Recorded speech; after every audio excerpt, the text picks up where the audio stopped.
Hello everybody, today is June 5th, and you know what that means. Today is the launch day for the Nintendo Switch 2. I got to play, I'd like to say about 3 hours of it, a little bit of messing around, but I mostly got to try out the new Mario Kart World. And so I'd like to give some of my first impressions on it, things I like, ways that it improves from the original Switch, and just my overall thoughts. So let's get into it. The first thing that happens opening the packaging is you're going to see the screen and the Joy-Cons. Now, the screen is obviously much bigger. I think that it doesn't really do it justice watching unboxings on YouTube. You kind of have to see it in person in comparison to the original Nintendo Switch. It is much better. The colors really pop, both docked and in handheld. And one thing that I absolutely loved was these magnetic Joy-Cons. The original Joy-Cons weren't too annoying to use, but the slide-in rails weren't definitely not the best. They felt a little bit unstable while playing. These things right here, you just pop it in, just like that. Super simple. I really love that setup. I think it's a huge improvement to the original Joy-Cons. Now, something you may notice is that with the dock, when the Switch is docked, it is a little bit more wobbly than the original Nintendo Switch was. Something that I wasn't totally aware of is that at the beginning of the Switch's lifespan, the dock was actually scratching against the screen, and it caused a lot of complaints. And so I think that might be one of the reasons why the dock is a little looser this time around, so that it doesn't put pressure on the screen and damage it. Now, a lot of what I have to talk about is in regards to Mario Kart World.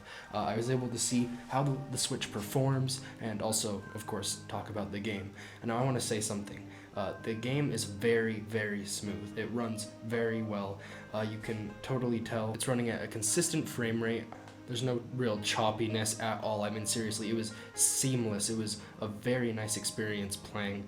Of course, the resolution was awesome. You could tell on docked that it was outputting at 4K. Again, the colors are amazing. In fact, when you do use the star power-up, the colors, the way they flash, it's just amazing. HDR support really shows through.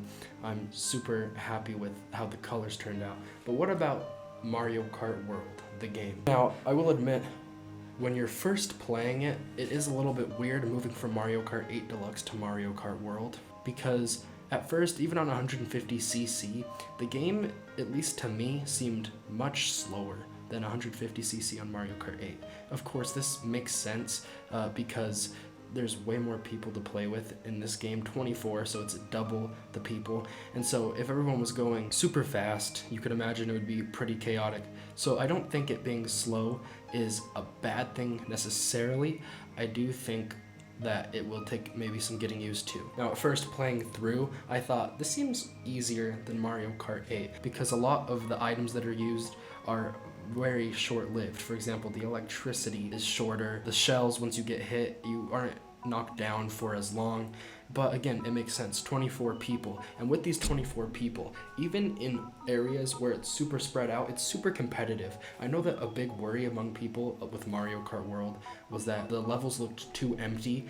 And from what I've played so far, although there are some empty areas, because there are so many people, there's so many people that can pass you. And so you're always having to make sure that you can get ahead of people. And of course, you still have courses that are tighter and more traditional Mario Kart. And of course, that gets very competitive. So again, it takes getting used to from Mario Kart 8.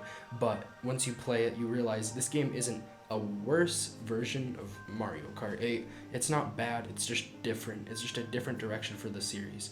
And honestly, I think that's kind of what it needed. I did a little bit of free roam. From what I got from it, I think it'll be really fun to explore. I can't say too much about it because I didn't play a lot of it. I mostly played the Grand Prix and the knockout mode. But really, that's all I really have to say. I know this video is kind of short, but again, these are just my initial impressions, just kind of quick thoughts. I am pretty happy with the Nintendo Switch 2. Of course, it's not perfect. I might have a little bit of nitpicks here and there, but I think they did a really good job with this console. And when you compare this to the Switch, it's night and day. It can run some pretty good games. I think Nintendo finally stepped up their power after a really long time, and so it's really cool to see.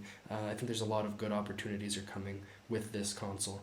But what do you guys think about the Switch 2? I'd love to know your opinions down in the comments below. That's all I have for you today, and I'll see you in the next video.